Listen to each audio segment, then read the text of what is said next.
शरणवदतल्येन तस्मै श्रीगुरुवे नमः। श्रीचैतन्यमनोभीष्टं स्थापितं येन भूतले स्वयं रूपः कदा मह्यं ददाति स्वपदान्तिकम्। वन्देऽहं श्रीगुरु श्रीयुतापदकमलं श्रीगुरून् वैष्णवांश्च श्रीरूपं साग्रजातां सहगणा रघुनाथमनुतं तं सजीवं साधुवैतं सावधूतं परिजनसहितं कृष्णचैतन्यदेवं श्रीराधा कृष्णपादान् रघुनाथललिता श्रीविशाखान्तांश्च नमो विष्णुपादाय कृष्णपृष्ठाय भूतले श्रीमते भक्तिवेदांत स्वामिनिति नामिने। नमस्ते सरस्वते देवे गौरवाणी प्रचारिणे निर्विशेष शून्यवादी पश्चातदेशतारिणे। हे कृष्ण करुणा सिंधु दीनबंधु जगत्पते गोपेश गोपिका कांता राधा कांता नमस्ते। सप्तकांचन गौरांगी श्री राधे वृंदावनेश्वरी वृषभानुसुते देवी प्रणमामि हरिप्रिय। जय श्री कृष्ण चैतन्य प्रभु नित्यानंद श्री अद्वैत गदाधर श्रीवासादि गौर भक्तवृंद। हरे कृष्णा कृष्णा कृष्णा हरे हरे हरे राम राम राम हरे हरे।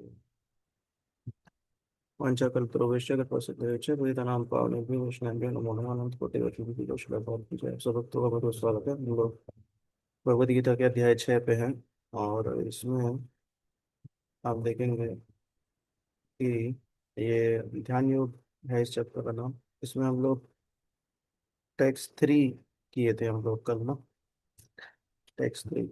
तो इससे पहले कि हम टेक्स्ट 4 पे जाएं, मैं आप लोगों को बताना चाहता हूँ कि इसमें दो बातें हमने डिस्कस की थी कल, है ना। योगा लेडर के बारे में डिस्कस किया था और दो स्टेजेस के बारे में डिस्कस किया था कि एक स्टेज तो होती है योगा रुरुक्षु, जिसमें प्रैक्टिस करता है एक भक्त जो है, प्रैक्टिस करता है, बेबी स्टेप लेता है भक्ति मार्ग में। और होता है योगा रूढ़, फिर इसमें वो परफेक्ट हो जाता है ना। जैसे ऑफिस में काम नहीं करते हैं, फ्रेशर आता है, सीख रहा है काम, गलती करता है, उसकी गालियां भी टीम लीड खा रहा है और एक होता है योगा रूढ़। योगा रूढ़ मतलब वो परफेक्ट हो गया, टीम लीड मैनेजर इत्यादि बन जाते हैं। तो इस तरह से योगा रुरुक्षु, एक व्यक्ति को भक्ति मार्ग में पता चला कि भक्ति होती है, भगवान होते हैं, नाम जप करना चाहिए, भक्तों का संग करना चाहिए, साथ में प्रसाद देना, भगवान को ऑफर करके नाम जप करना और यात्राएं आदि जैसे हम आज जा रहे हैं, और भगवान का कथा कीर्तन सुनना सुनाना। तो इन सब में उसकी रुचि आने लगती है। पर पूरी तरह नहीं यो रुचि उसकी आ पाती, पूरी तरह नहीं आ पाती मतलब प्रैक्टिस कर रहा है फिर भी वो देख रहा है कि मटेरियल अटैचमेंट्स बने हुए हैं। तो उसको डिस्करेज नहीं होना है, ऐसा होता ही है। समझ रहे हैं, ये बताया हमने कल डिस्कस किया था कि वो योगा रुद्र स्टेज में भक्त जो है प्रैक्टिस करता है, उसकी भौतिक आसक्तियों से वो संघर्ष करते हुए प्रैक्टिस कर रहा है। और इसी तरह जब वो डिसिप्लिन हो जाता है ना, हमने डिस्कस किया था कि आ, रुके रहने से अच्छा क्या है, चलते रहना, है ना। Discipline is more important then stopping भक्ति योगा कंप्लीटली। तो वो इस तरह से डिसिप्लिन हो जाता है और वो स्टेज आती है योगा रूढ़।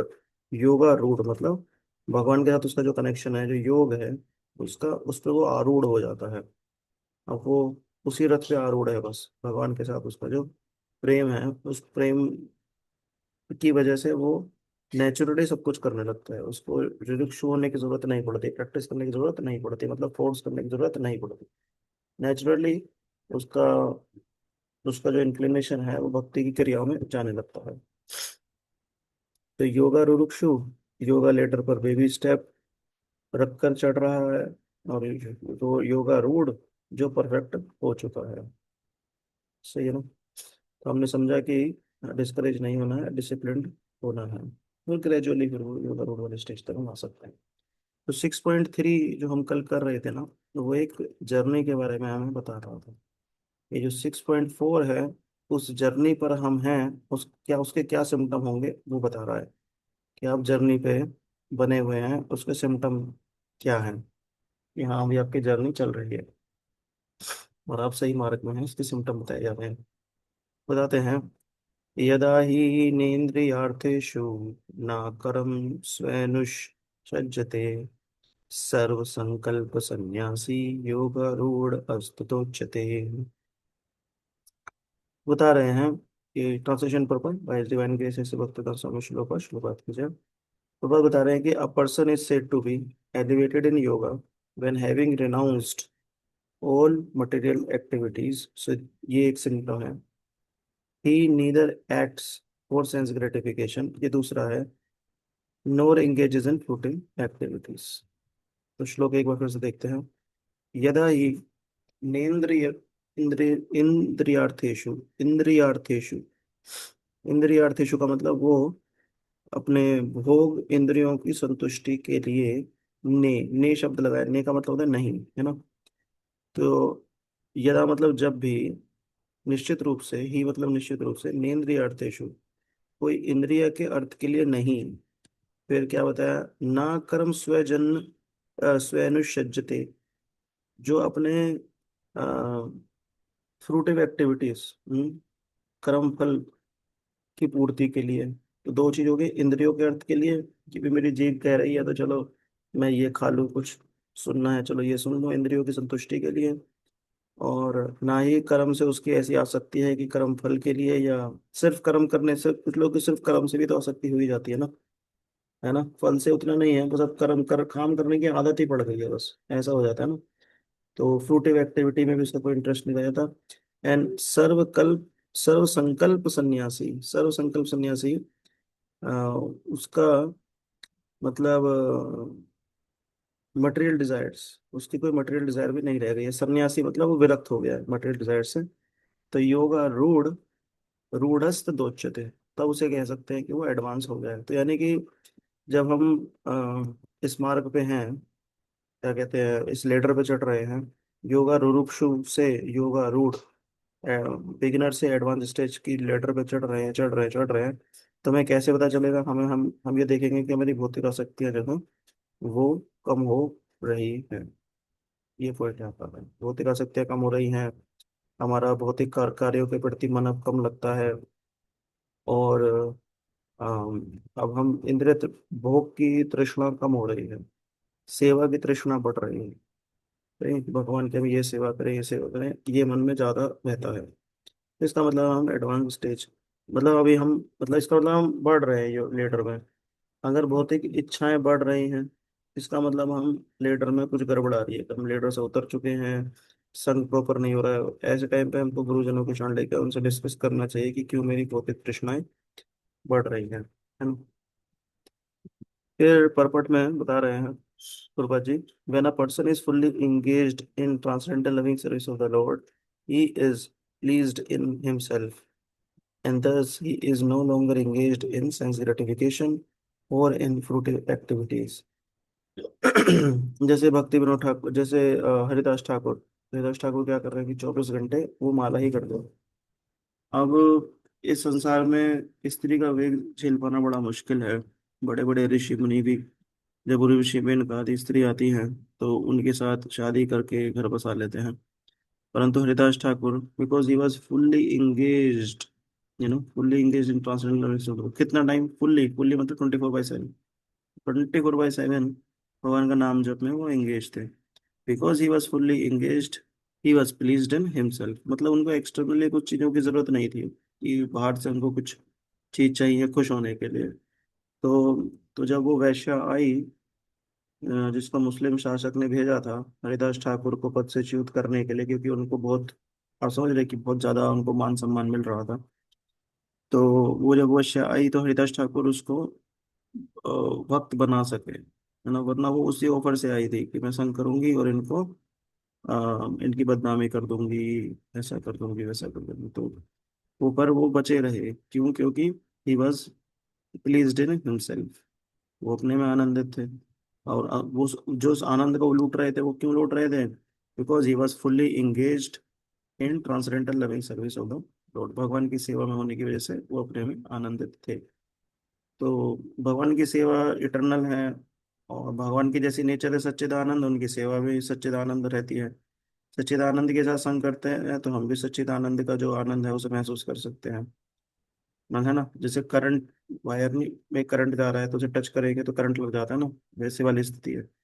जैसे जिस स्थिति को हम टच करेंगे वैसा ही स्थिति हमारी हो जाती है। तो भगवान की सेवा में रहते हैं तो आनंदित रहते हैं। तो फिर यहाँ के जो भौतिक स्तर पे जो भी किसी भी तरह का भोग है वो अच्छा नहीं लगता।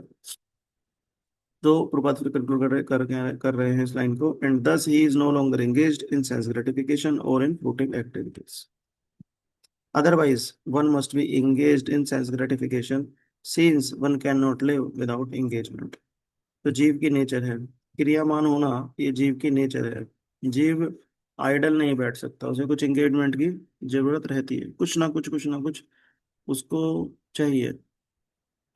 जैसे बहुत सा टफ समय की बात है, मैं एक घर में गया तो एक बूढ़ी औरत जो थी वहां घर की, वो ऐसे ही बस कह रही थी कि मैं दिन में 4-5 बार झाड़ू लगाती हूँ घर में। मैंने कहा क्यों? कहती है गंदा सा तो हो जाता है। मैंने कहा अरे हाँ, और आपके पति दो ही लोग तो रहते हैं, बूढ़े हैं, कोई घर में कुछ थोड़े। कहती फिर भी ठीक रहता है, और करे भी क्या? जैसे बोले थी करे भी क्या, है ना, करे भी क्या, यानी कि उस एक एंगेजमेंट चाहिए होती है जीव को, तो कुछ ना कुछ जीव करता ही रहता है। तो अब प्रश्न यहाँ पे उठता है कि वो क्या कर रहा है? वो भौतिक सुख के लिए जो भी प्रयास उसे करना चाहिए वो कर रहा है। तो क्या ये सही है? नहीं, ये गलत माना जाएगा। क्यों? क्योंकि भौतिक प्रयासों से भौतिक जो रिजल्ट है वो आएगा, आध्यात्मिक प्रयासों से आध्यात्मिक रिजल्ट आएगा। तो भौतिक प्रयासों से क्या रिजल्ट आता है? अध्यात्म भौतिक प्रयासों से कुछ चीजें हैं जो रिजल्ट आता है। एक तो होता है ग्रीड, कि हम और करें और करें और प्राप्त करें और प्राप्त करें, ये आता है। ये आती है फ्रस्ट्रेशन। जब ग्रीड सेटिस्फाई नहीं होगा तो क्या होगा? एंगर, फ्रस्ट्रेशन, एंजाइटी, ये सब चीजों का निर्माण हो जाता है। तो इसलिए ये सही नहीं माना जाता। तो इसलिए आध्यात्मिक एंगेजमेंट्स रहती हैं तो सही रहता है। उसका रिजल्ट क्या है जो पापा जी यहाँ बता रहे हैं? He is pleased in himself, वो अपने में आनंदित रहता है। एंड दस he is no longer engaged in sense gratification. तो फिर वो भोगों में इंगेज, ऑटोमेटिक ही वो भोगों में फिर इंगेज नहीं होगा भगवान की सेवा में। यानी कि वो घर की साफ सफाई करना कोई गुनाह थोड़ी है, साफ सफाई करेगा पर इसलिए नहीं करेगा उस समय नहीं है। आध्यात्मिक लोगों के पास समय होता ही नहीं है, वो तो क्योंकि भगवान की सेवा में रहते हैं, है ना। आगे बता रहे हैं, without Krishna consciousness one must be always seeking self centred और एक्सटेंडेड सेल्फिश एक्टिविटीज। तो वो बता रहे हैं कि जो भगवान की सेवा में एंगेज नहीं है तो किस में एंगेज होगा? फिर वो अपनी सेवा में एंगेज रहेगा। आप देख लीजिए जिनके पास नौकरी नहीं है तो वो घर पे नेटफ्लिक्स देखेंगे, यूट्यूब देखेंगे, इस तरह की चीज़ों में वो एंगेज हो जाते हैं। क्योंकि सेल्फ सेंटर्ड और एक्सटेंडेड सेल्फिश एक्टिविटीज में एंगेज करना, तो हमको बचना है इससे, है ना। हमको इससे बचना पड़ेगा। सेल्फिश एक्टिविटीज नहीं करना, एक्टिविटी चाहिए जीव को। क्यों? क्योंकि उसकी नेचर है आनंद प्राप्त करने की, है ना, समझ रहे हैं ना। तो भौतिक चीजों में आनंद नहीं लेना, तो आध्यात्मिक चीजों में आनंद लेना है। बैठ जाना लैपटॉप पे आगे, शास्त्र पढ़ने हैं, भगवान के पास टाइम जो वो पढ़ने हैं और उसे डिस्कस करने हैं। भक्तों के फोन आ गए, उनकी सेवा करनी है, और मिला लिए, सेवा ले ली। ये सब तो किसी तरह हमको आध्यात्मिक सेवा में लगे रहना है। But a Krishna conscious person can do everything for the satisfaction of Krishna, not for himself. तो जो फुल्ली कृष्णा कॉन्शियस पर्सन होते हैं वो भगवान की सेवा में, उनकी संतुष्टि में लगे रहते हैं। ये योगा रूढ़ स्टेज होती है जिसमें एक भक्त 1 मिनट के लिए भी अपना आनंद नहीं देख रहा है, वो सिर्फ भगवान के आनंद के लिए ही क्रियामान रहता है। उसकी सारी क्रियाएं सिर्फ एक ही पर्पज है कि भगवान की प्रसन्नता हो, and thereby be perfectly detached from sense gratification. जैसे प्रभुपाद से एक रिपोर्टर पूछी थी एयरपोर्ट पे कि how do you control lust. तो प्रभुपाद जी ने कहा था कि where is time for lust, where is time for lust. इसका मतलब जब सारा पूरा समय भगवान की सेवा में जा रहा है तो हमको लस्ट को सोचने का समय ही नहीं है। लस्ट को तो वो समय देना जिसके पास समय हो, तो हमारे पास समय नहीं है, पर ये बता रहे हैं। तो तो एक कृष्णा कॉन्शियस पर्सन जो भगवान की सेवा में लगा हुआ है, उसको किसी और को समय देने का समय नहीं रहता, खुद को भी समय देने का समय उसके पास नहीं रहता है। आगे बता रहे हैं, one who has no such realization must mechanically try to escape material desires before being elevated to the top rung of the yoga ladder। तो हम जैसे पहले भी एक बार डिस्कस किए थे ना, कि जब व्यक्ति कर्म करता रहता है, कर्म करता रहता है, तो उसे सुख की अभिलाषा रहती है ना। जब वो काम करेगा तो सुख की अभिलाषा रहेगी। परंतु जैसे हमने बताया कि भौतिक कर्म में उतना सुख नहीं है जितना दुख है। सुख आता है पर बहुत क्षणिक रहता है, दुख बहुत ज्यादा रहता है। तो व्यक्ति ने कुछ कर्म किया, उसे दुख मिला, वो सोचता है नहीं नहीं, अब मैं इस तरह का ऐसे ऐसे कर्म कर दूंगा, मुझे अब सुख मिलेगा। जैसे कोई धन था, कहीं लगाया तो प्रॉफिट हो गया, खुश हो गया, फिर और धन इकट्ठा हो गया तो उसे कहीं और लगाया, फिर प्रॉफिट हो गया। एक स्टेज ऐसी आई कि जो कमाया वो बहुत बड़े स्तर पर चला गया। जैसे जुए में करते, गैम्बलिंग करते हैं। तो जब गैम्बल करने वाला है, स्टार्टिंग में उसको प्रॉफिट होता ही है। ये गैम्बलिंग का नियम है, स्टार्टिंग में जो खेलता है उसको बहुत प्रॉफिट होता है। कुछ टाइम बाद जो प्रॉफिट हुआ प्लस और जो मूल लगाया वो सब चला जाता है, बड़ा दुख होता है। कर्म वैसे ही है, कर्म करते ही स्टार्टिंग में सुख आता है, फिर बहुत भारी दुख, बहुत भारी दुख आता है। फिर सोचता है कि नहीं, मैं ऐसे ऐसे एडजस्ट कर लूँ। कुछ कुछ कुछ कुछ करता है, थोड़ा बहुत सुख आता है, पर फिर कुछ दिनों बाद फिर बड़ा भारी दुख। तो इस तरह से जन्म जन्मांतर जब जीव जो है बहुत कर्म कर लेता है, तो वो कई बार फ्रस्ट्रेट हो जाता है। उसे लगता है कि कर्म जो है करने में दुख है। बस उसके अंदर ये बात बैठ जाती है कि कर्म करना मतलब, भौतिक कर्म मतलब दुख। तो इतना तो उसे समझ में आ जाता है कि दुखालयम शाश्वतम, ये संसार है, ये दुखों का घर है, उसे समझ में आ जाता है। परंतु कृष्णा की सर्विस सुखालयम है, वो उसको समझ नहीं आता है। तो बस वो ये नहीं चाहिए, ये नहीं चाहिए, ये नहीं करना, ये नहीं करना। जैसे खाने के नाम पे वो कुछ गंदा खाना कि जीभ को टेस्ट ना मिले। सुनने के नाम पे आइडल बैठे रहना, कुछ सुनना ही नहीं है। तो उसे लगता है कि अगर मैं नेचर में बैठ के चिड़ियों की चहचहाट भी सुनूंगा तो वो भी भोग है। वो भोग है, अगर कृष्ण के प्रति श्रद्धा, डेफिनेटली वो भोग है। परंतु वो ये नहीं समझ पा रहा है कि अब वो इंद्रियों को आइडल नहीं बैठा सकता है ना। जैसे शबरी मुनि थे, तो शबरी मुनि भजन नहीं कर पा रहे हैं, इस संसार में भजन नहीं कर पा रहे हैं, बहुत उनको डिस्टरबेंस लग रहा है। तो बोले मैं पानी के अंदर चला जाऊंगा, क्योंकि पानी के अंदर कौन ही उनसे बात करेगा, कौन उनसे कुछ करेगा, है ना। पानी के अंदर चले गए, उन्होंने सोचा कि डिस्ट्रैक्शन नहीं है पानी के अंदर, वहां चला जाऊंगा, यहाँ तो बहुत प्रॉब्लम हो रही है। तो अंदर चले गए। अंदर देखा तो इस मछलियों को संग करते देखा, तो मन में डिजायर आ गई, मन तुरंत बाहर आए। और ऐसे ही योगी मुनि थे कि तुरंत राजा के पास गए और वो कहे कि मुझे तुम्हारी इस सुंदर लड़की से शादी करनी है। राजा को डर कि तपस्वी व्यक्ति श्राप वराप ना दे दे, पर चाहते नहीं थे लड़की शादी करे। क्यों? क्योंकि उनके पूरे शरीर से मछलियों की और ऐसी बदबू आ रही थी। बहुत बहुत साल तक पानी के अंदर थे।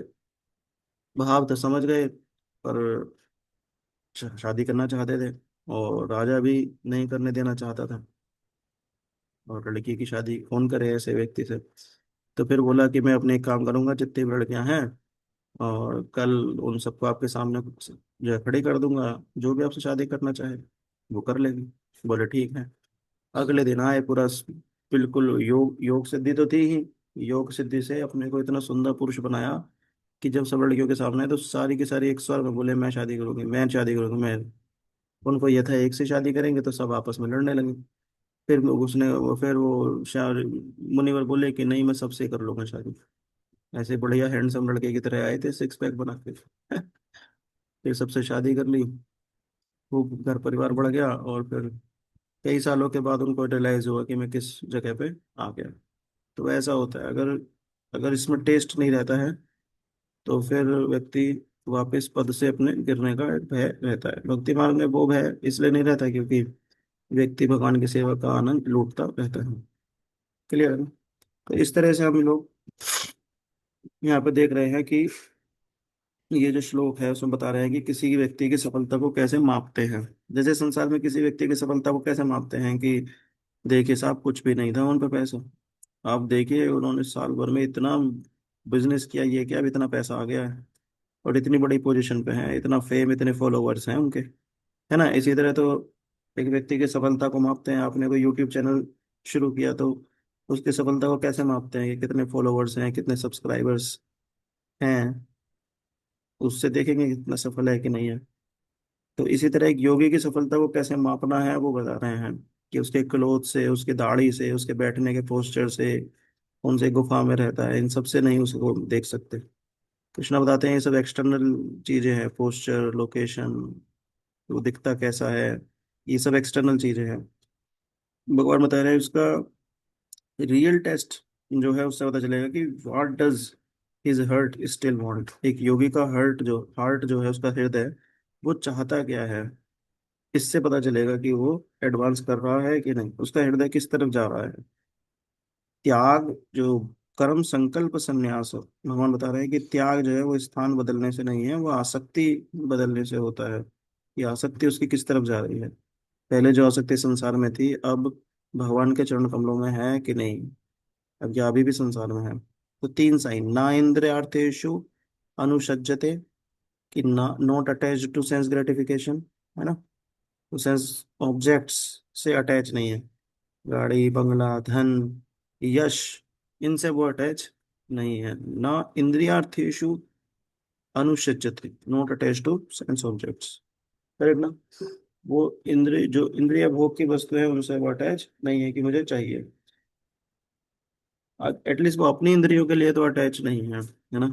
जैसे आप देखते हैं मंदिर आदि में भी ये होता है कि अब हमको एक गाड़ी की जरूरत है, तो वो अटैच रहते हैं, उनको गाड़ी आ जाती है उससे अटैच रहते हैं, स्क्रैच ना जाए ध्यान रखते हैं उसको, परंतु उनका अटैचमेंट अलग है।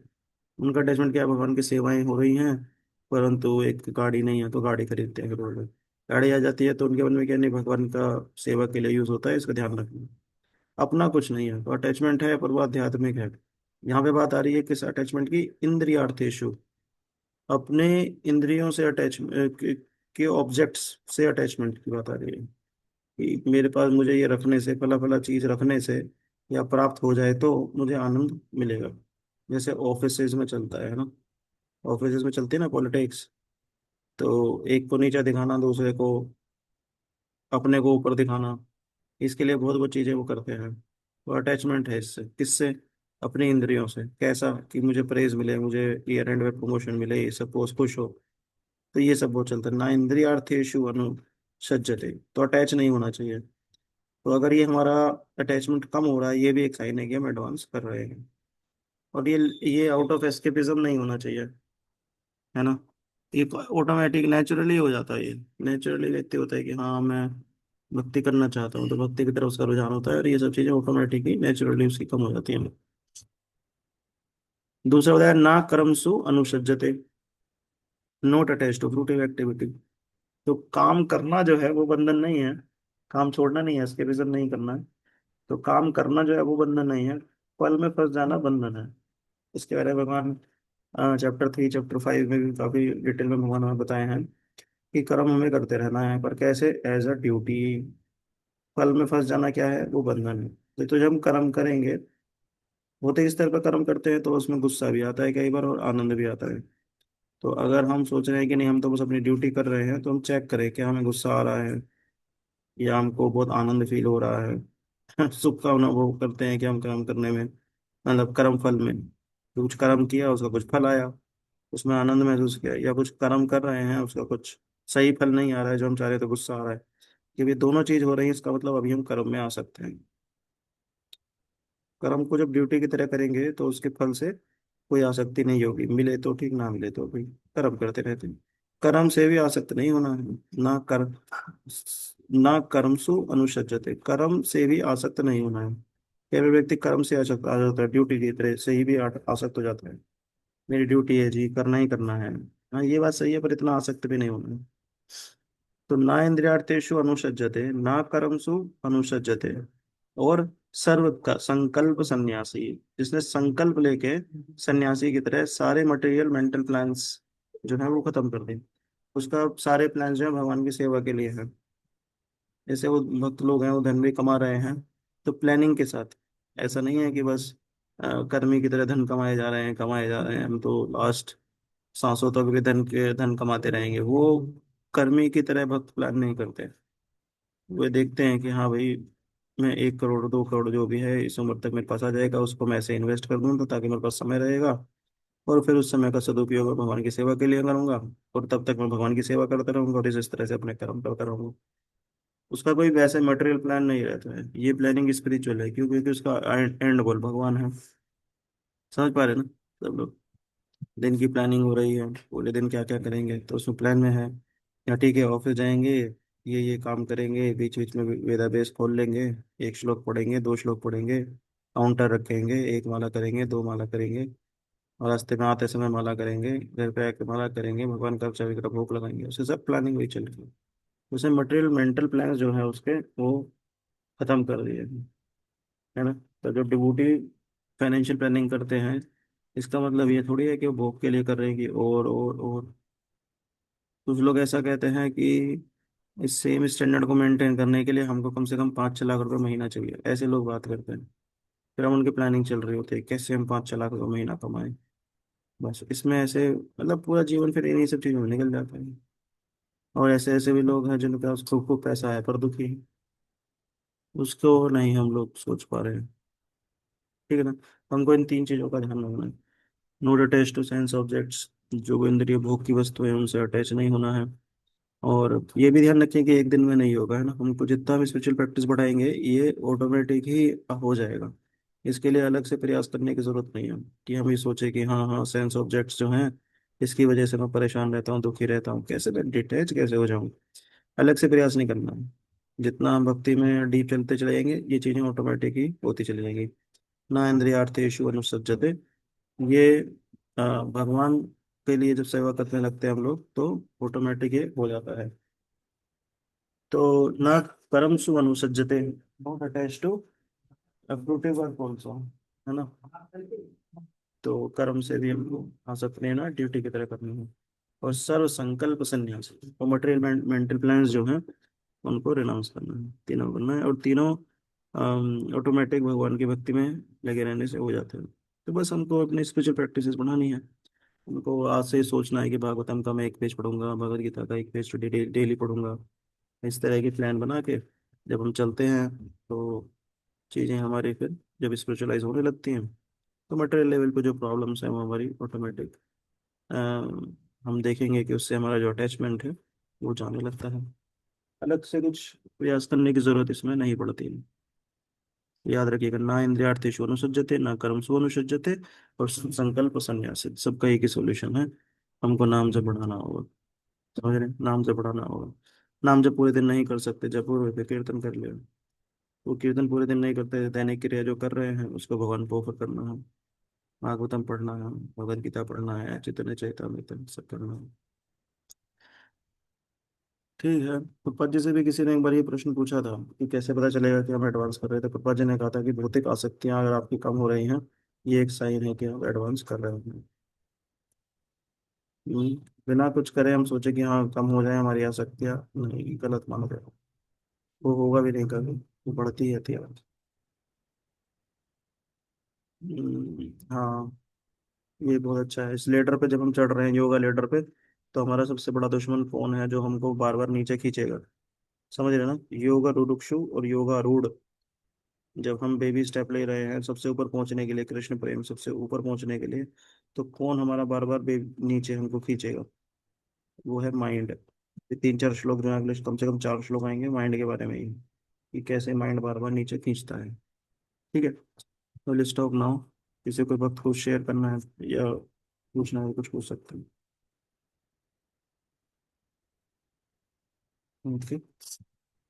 पंचकल्पतरुभ्यश्च कृपा सिंधु एव च पतितानां पावनेभ्यो वैष्णवेभ्यो नमो नमः।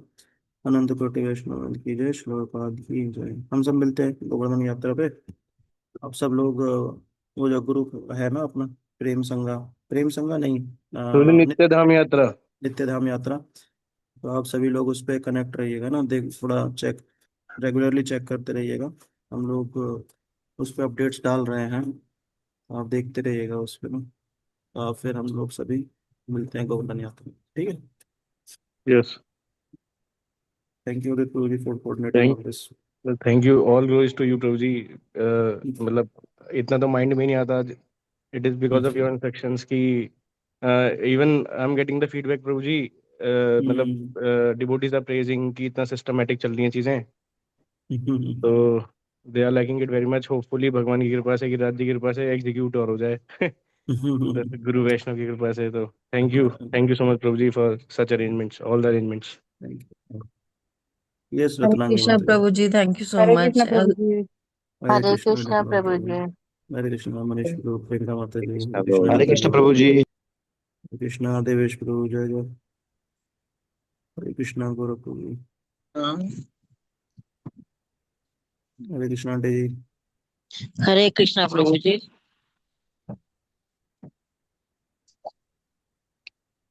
श्री कृष्ण प्रभु जी। हरे कृष्णा अंकल जी। बंद कर दो, चलने दो।